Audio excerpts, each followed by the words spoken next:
নির্বাচন কমিশনে ২০২৪ পঞ্জিকা বছরের আয় ব্যয়ের হিসাব জমা দিয়েছে বাংলাদেশ জাতীয়তাবাদী দল। ২০২৪ সালে দলটির আয় হয়েছে ১৫,৬৫,৯৪,৮৪২ টাকা, আর ব্যয় হয়েছে ৪,৮০,০৪,৮২৩ টাকা।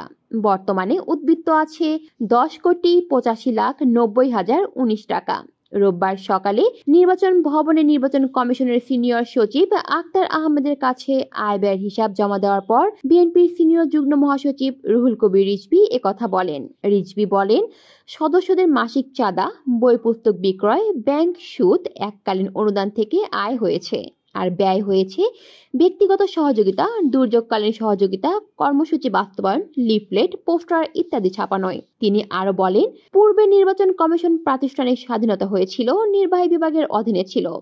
বর্তমান নির্বাচন কমিশনের প্রতি প্রত্যাশা, তারা দায়িত্বশীল ভূমিকা রাখবে, অবাধ, সুষ্ঠু ও অন্তর্ভুক্তিমূলক নির্বাচনের পরিবেশ তৈরি করবে। কলি শিকদার, বাংলা নিউজ নেটওয়ার্ক।